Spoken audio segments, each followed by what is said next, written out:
Bonjour à tous et à toutes, j'espère que vous allez bien. Aujourd'hui, on se penche sur une bataille peu connue de la guerre de Cent Ans, mais capitale dans la résistance contre l'Angleterre. Les Anglais s'imposent en Normandie en 1419. Ils occupent toute la province sauf le mont Saint-Michel qui résiste encore à l'envahisseur. Il est le dernier bastion normand à résister au roi d'Angleterre.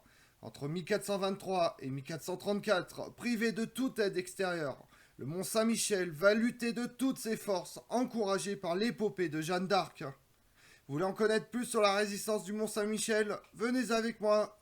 L'enceinte du mont Saint-Michel, dans son état général de la fin du XVe siècle, n'existe pas encore vers 1390, comme nous le montre la miniature des très riches heurts du duc de Berry qui date de cette époque. Il y a alors une suite de grands murs de pierre sur lesquels s'appuient les maisons. Mais en pleine guerre de Cent Ans, le mont Saint-Michel est un enjeu important. La plus grande partie de la Normandie est aux mains des Anglais. À cette époque, l'abbé Robert Jolivet commence à édifier en 1417 les murs et quelques tours qui ferment la ville au lieu des murs de bois qui servaient auparavant d'enceinte de la ville. Le roi Charles VI soutient aussi ces efforts.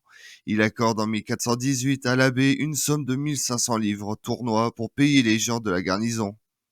Cependant, la guerre se profile, et outre les défenses extérieures, le ravitaillement en eau est essentiel.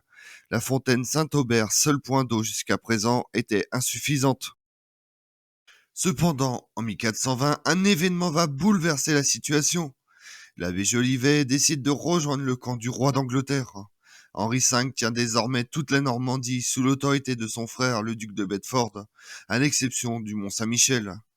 Jean Gonod, vicaire général, remplace l'abbé Jolivet, décidant de résister aux Anglais.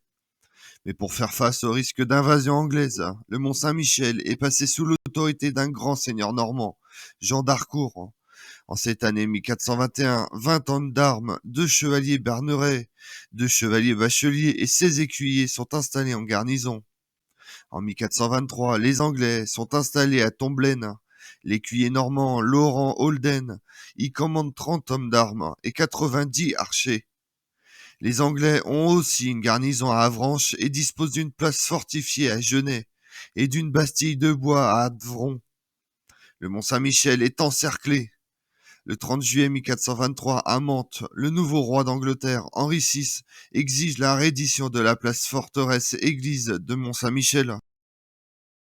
Le siège commence en 1424. Les Anglais ont reçu 130 hommes d'armes en renfort et à partir de mars 1425, une flotte anglaise comprenant 20 navires vient appuyer la garnison établie sur Tomblaine. Le blocus est complet. Mais entre-temps, la garnison du Mont Saint-Michel a été renforcée par Nicolas Paneil, un baron du Cotentin. En mai 1425, Nicolas Burdette, bailli du Cotentin, qui organisait le siège, est capturé. Les Anglais décident de renforcer le blocus et prennent Robert Jolivet, abbé du Mont Saint-Michel, comme conseiller pour s'emparer de la forteresse le plus rapidement possible. Ils alignent 100 hommes d'armes, 300 archers sous les ordres de William de la Pole. La famine commence à apparaître dans l'enceinte du Mont Saint-Michel, quand le duc de Bretagne et les habitants de Saint-Malo viennent briser le blocus avec leurs navires et ravitailler les assiégés. C'est alors qu'un autre grand chef militaire va prendre le commandement de la garnison du Mont Saint-Michel. Il marquera le site de manière durable. Louis d'Estouville est confirmé dans ses fonctions le 26 octobre 1425 par le roi Charles VII. Louis d'Estouville va renforcer les fortifications, doubler l'épaisseur de certaines parties du mur, rajouter des tours. En 1433, une nouvelle attaque est lancée. Un incendie se déclare dans la cité, les remparts sont endommagés, de nombreuses habitations sont détruites. Les Anglais profitent de la situation, arrivent en grand nombre avec du matériel de siège, ouvrant une brèche dans le rempart, prenant pied dans la cité. Mais le piège se referme sur eux. Ils sont repoussés, laissant beaucoup de cadavres anglais dans leur retraite, ainsi que 2 bombardes. Elles seront placées en trophée à l'entrée de la place forte. En 1450, la guerre de Cent Ans arrive à son terme. Les Anglais quittent la Normandie après avoir été écrasés une dernière fois à Formigny. Le Mont Saint-Michel avait par 2 fois fait preuve d'une héroïque résistance contre un ennemi bien supérieur en nombre. La plupart des chevaliers normands qui la défendaient avaient dû fuir le continent. Ils avaient bien souvent perdu leurs terres pour avoir refusé l'allégeance au roi d'Angleterre. à l'image des Estouville, des Briqueville, des Colombières, de Percy, des Sainte-Marie. Cette résistance héroïque allait avoir un retentissement énorme dans toute la France. Le prestige de l'archange en sortit offensé, d'autant plus qu'il allait être associé au combat de Jeanne d'Arc.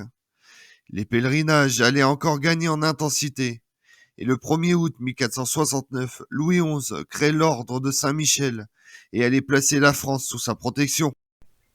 Comme on l'a vu, 120 chevaliers et personnes ont participé à la défense du Mont-Saint-Michel pendant la guerre de Cent Ans, repoussant les Anglais, encouragés par le renversement de la situation militaire depuis l'épopée de Jeanne d'Arc. Les Anglais perdent pied petit à petit dans le royaume de France. Je vous remercie d'avoir suivi cette vidéo en ma compagnie. Si vous voulez connaître mes autres vidéos, retrouvez-moi sur ma chaîne YouTube Tout sur l'Histoire avec Damien, mais également sur les réseaux sociaux, Twitter et Instagram, Histoire Damien. Et pensez à liker, commenter et vous abonner. Je vous remercie à tous.